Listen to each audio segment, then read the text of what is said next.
தலைவர் அந்த 1991 60 இடங்களை காங்கிரஸ் கட்சி பெற்றது. ஆனால் அப்பொழுது கூட நாங்கள் எங்களுக்கு கூட்டணி மந்திரி சபை வேண்டும், எங்களுக்கு ஒரு இடத்தை எங்களுக்கு தாருங்கள் உங்களுடைய அமைச்சரவையில் என்று ஒரு நாளும் கேட்கவில்லை. 1996 காங்கிரஸ் கட்சி தமிழ்நாட்டில் இரண்டாக பிளவுபட்டது. மக்கள் தலைவர் மூப்பனார் தலைமையிலே காங்கிரஸ் கட்சி பிளவுபட்டு தமிழ் மாநில காங்கிரஸ் கட்சி உருவானது.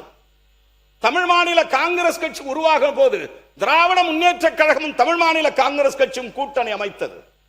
அந்த நேரத்தில் 39 இடங்களை தமிழ் மாநில காங்கிரஸ் கட்சி பெற்றது. அதுவும் ஒரு வகையில காங்கிரஸ் கட்சி தான்.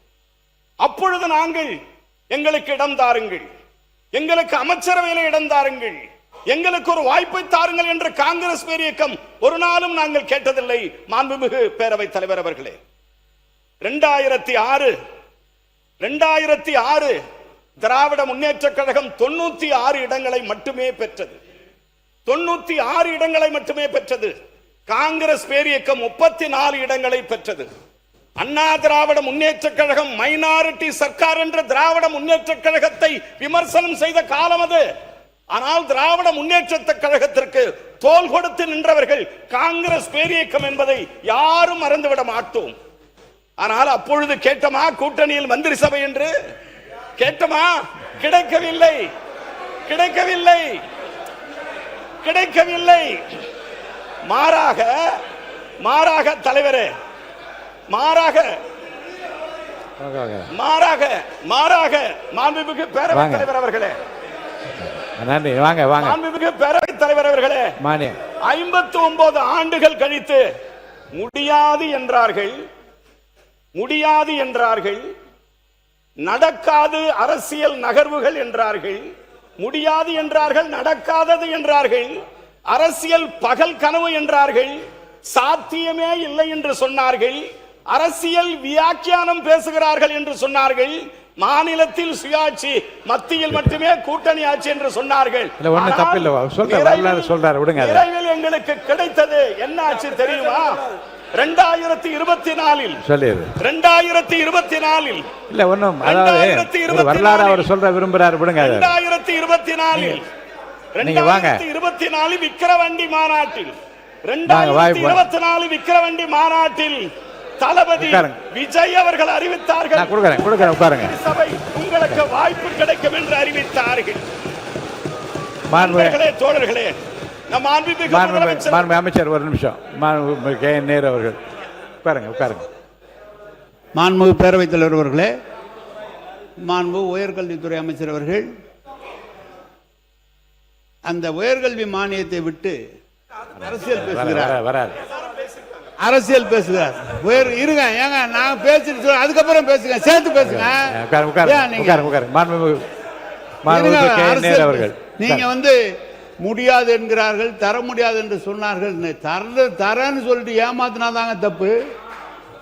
தரன்னு சொல்லி நாங்க ஏமாத்தினாதான் தப்பு. நாங்க தர முடியாது, தனிச்சு நிப்போம்னு சொல்றோம். நீங்க என்ன கூட்டம் என்னமோ அங்க பக்கத்துல இருந்து பேசும்போது தர முடியாது என்று சொன்னார்கள், வாய்ப்பில்லை என்று சொன்னார்கள், பார்க்க முடியாது என்று சொன்னார்கள். பேச என்னங்க அது? ஒவ்வொரு வார்த்தையும் அவர் கவிஞரார்கள், அதுக்காக 2 தடவையா பதிவு பண்றது? ஒவ்வொரு வார்த்தையும் 2 தடவை எப்படிங்க? அமைச்சர் நீங்க ஒரு 2 வரியா பதிவு பண்ணா எத்தனை மணிக்கு இது முடிக்கிறது? அமைச்சர் அமைச்சர் தமிழக அரசியல் வரலாறு எல்லாருக்கும் தெரிந்ததுதான். அதை நீங்க திருப்பி அதை சொல்ல தேவையில்லை. மானிய கோரிக்கைக்குள்ள வாங்க, பொதுப்பணித்துறை அமைச்சர். மாண்புமிகு பேரவைத் தலைவர்களே, பொதுவாக மானிய கோரிக்கை முன்பு ஒரு அறிமுக உரையை அவர் கொடுப்பாங்க எல்லா அமைச்சர்களும். இன்னைக்கு காலையில அண்ணன் நேரு அண்ணன் அவருடைய பேச்சு நான் எழுதி வச்சிருக்கேன்.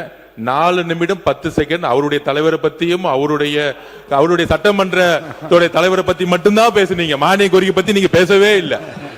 அதாவது ஒரு உறுப்பினர் துணைத் தலைவராக இருக்கிற நீங்க ஒரு மானிய கோரிக்கை பத்தி பேசும்போது 4 நிமிஷம் 10 செகண்ட் சொல்லும் போது ஒரு அமைச்சர் 59 வருஷ கனவை அவர் சொல்லிட்டு இருக்காரு. அது திமுக பத்தி அவர் எதுவுமே பேசல, திட்டவும் இல்ல. இது அவருடைய உரிமை. அதை நீங்க நீங்க 4 நிமிஷம் பேசும்போது கேட்டோம்ல, உங்களுடைய தலைவர் வந்துருவாரு, உங்களுடைய சின்ன தளபதி ஆட்சி பிடிப்பார், நீங்க காலையில நீங்க சொல்லிட்டு இருந்தீங்க. நாங்க அதெல்லாம் பொறுமையா கேட்கிறோம்ல. அப்ப அமைச்சருடைய கனவையும் கேளுங்க. 59 வருஷம் கனவு அது. நீங்க கொடுக்கல. எங்க தலைவர் அவங்களுக்கான அதிகாரத்தை கொடுத்து ஒரு ஆட்சி உருவாக்கி இருக்காரு. அதுதான் தமிழ்நாட்டுடைய வெற்றி, தமிழ்நாட்டோட வரலாறு. திமுக 75 வருஷமா யாருக்கும் அதிகாரம் கொடுக்கல. நாங்கள் ஜனநாயக பூர்வமா எங்க தலைவர் எல்லாரையும் அதிகாரத்துக்கு கொண்டு வந்திருக்கார். இதுதான் பெரிய மாற்றம். அதை சொல்லிட்டு இருக்கட்டும், இல்ல என்ன தவறு? உறுப்பினர் கே என் நேரு அவர்கள். பேரவைத் தலைவர் அவர்களே, நீங்க கொடுக்குறேன்னு சொன்னீங்க, கொடுத்தாங்க. நான் அதெல்லாம் ஒன்றும் சொல்ல. நான் எதிர்கட்சியில் துணைத் தலைவர். நான் பேசுவது வேறு. நான் இலாக்காவை பற்றி, இலாக்காவை உருவானதை பற்றி நான் பேசுகிறேன். அமைச்சர் மானிய கோரிக்கையில் பேச வேண்டும். மானிய கோரிக்கை சிறிதாகி விட்டு கட்சியை பத்தி பேசிக்கிட்டே இருந்தா எவ்வளவு நேரம் கேட்டுக்கிட்டு இருக்கிறது? அதான் கேட்கிறேன். முடிச்சாச்சு.